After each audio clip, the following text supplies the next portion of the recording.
She was only 10 when her parents brought her to the hospital. Their voices tight and panicked, trying to mask the fear that they'd been carrying for months. It started with headaches, sharp, relentless pain that came without warning and refused to go away. At first, they thought it was stress, or dehydration, or maybe even the flu. But then came the sleepless nights, the endless tossing and turning, the wide-eyed stare at the ceiling that seemed to go on for hours until morning light. The girl, small for her age, pale with hair that never quite stayed brushed, stopped speaking much. She started to flinch when people touched her and clutched at her temples with thin fingers, whispering that something was moving inside her skull. Her parents didn't understand, the doctors didn't either, and so, with no clear diagnosis but a growing desperation, she was placed into long-term observation at a facility on the outskirts of town. One that specialized in neurological disorders that didn't fit neatly into charts or textbooks. The hospital was an old building, 3 stories tall, cracked windows here and there, its metal skeleton groaning on windy nights like it remembered too much. Her room was on the 3rd floor, at the end of a quiet hall, room 413. The number didn't mean anything to her then, but in time, it would become something she couldn't forget even if she wanted to. Her days were monotonous and strange from the beginning. She was greeted by 2 women, a nurse named Diana, and a doctor who introduced herself as Dr. Happy, though the girl never saw her smile reach her eyes. Diana was warm, with a soft voice and a gentle touch. The kind of woman who knelt beside her bed to straighten her blanket and whispered jokes to distract her from IV needles. But Dr. Happy was different.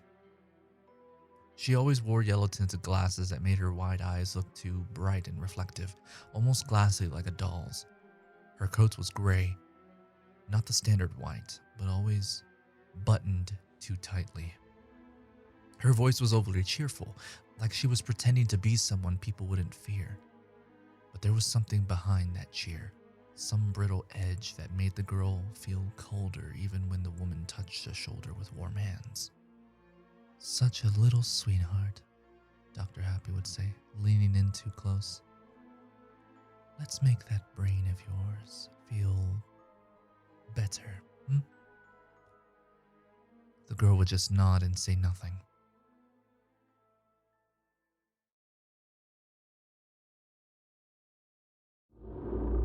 Week 1, the beautiful flower. The dreams started on her 6th night. She awoke in the dark to find 4 children standing silently at the foot of her bed. Their skin was a waxy shade of pale. Their hospital gowns stained with something dark and dry. Their eyes were open too wide, never blinking, watching her as though they were waiting for her to remember something she had never learned. They did not speak, not at first. But then slowly, in voices as flat as paper, they began to sing. "Flowers are pretty, and the most beautiful ones will be ripped off by human hands. They will die first." The girl tried to scream, but no sound came out of her mouth. She squeezed her eyes shut, and when she opened them, the room was empty again. But she didn't feel alone. She told Nurse Diana the next morning. Diana froze mid-step, her expression shifting. "You saw them?" she asked, almost like she wasn't sure she heard correctly. The girl nodded. "They sang about flowers. They said the beautiful ones die first." Diana didn't answer right away. She reached out, brushed the girl's bangs from her forehead, and said in a low voice, "If they sing again, don't sing back. Promise me that."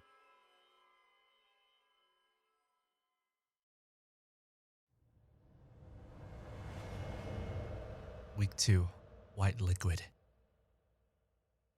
Each day in room 413 was mostly the same. Checkups, notes, questions about the pain, but something else had started happening. Something the girl couldn't explain. The television in her room, which only had one working channel, began to show something other than the usual static. It started slowly, shapes in the fuzz, blurred figures. Then one day the static gave way to a strange white form. A long, shifting figure like melted plastic or slime, flickering in and out of clarity. It didn't move like a person, it flowed. It twisted, it pulsed. And it looked directly at her.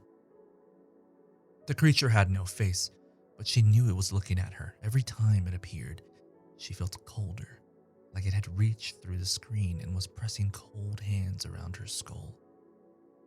And then it spoke. Or tried to. The sound wasn't human. It was like a broken radio, like whispers in a storm, high and low at the same time, the kind of voice that makes you dizzy if you listen too long. She couldn't understand the words, not in any language she knew, but something in her felt them anyway. Like the voice was dragging her consciousness somewhere far away from her body. Dr. Happy walked in during one of those moments. She stared at the screen for a long time before saying in that sing-song voice, "You've been watching him, haven't you? He's quite the character." The girl turned towards her. "Who is he?" Dr. Happy smiled far too wide. "He's you, sweetheart. Or he will be, soon enough." She gave the girl 2 new pills that night, larger than the ones before, colored green and red like old candy. "You need to sleep better," she said, her tone mock concerned. "This will help you forget the pain." But she didn't forget. She remembered everything.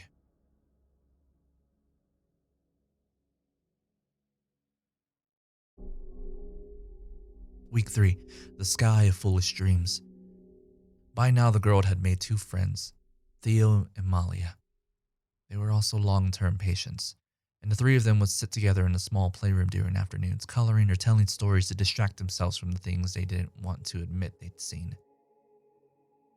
"They sing to me too," Malia confessed one day, her voice barely above a whisper. "They come when I'm almost asleep and pull at my hair." Theo looked down at his bandaged wrist. "I heard them in the vents once, singing." "What do they want?" the girl asked. "Why us?" No one had an answer. That night, the children came again, but this time they stood closer. One sat on the edge of her bed and one reached out to touch her hand, but she couldn't feel anything, just cold. And they sang again. "The sky is beautiful, like a dream. Dreams are foolish, so is it." She asked Dr. Happy about the songs. The woman laughed softly. "Don't worry," she said. "Music is good for the mind." Week 4, soon the end. Nurse Diana vanished without a word. Just gone. The other staff said she had transferred. Someone else whispered that she quit, but the girl knew that was a lie. Diana wouldn't have left her, not when things were getting worse, not when the TV figure was no longer just a figure, but a presence in her dreams. Now only Dr. Happy remained, and her visits grew longer, stranger. Her smile no longer hid how little she cared. "You're changing," she said one night, pressing her fingers against the girl's temple. "Soon, you won't need a name." The girl cried. I don't want to forget who I am." "But isn't forgetting better than pain?" Dr. Happy whispered. She gave her a final dose of pills, black ones this time. Bitter like ashes, That night, the girl didn't wake up screaming. She didn't wake up at all. Week, the forgotten. When she opened her eyes, the room was gone. She was somewhere else. Gray walls, dim ceiling lights, flickering. Water dripping from unseen pipes, and in the center stood the figure she had seen for weeks. The forgotten. Long and unsteady, its white form pulsing like a heartbeat, its edges blurred, slipping out of the edges of her mind even as she looked directly at it. She stepped closer. "Who are you?"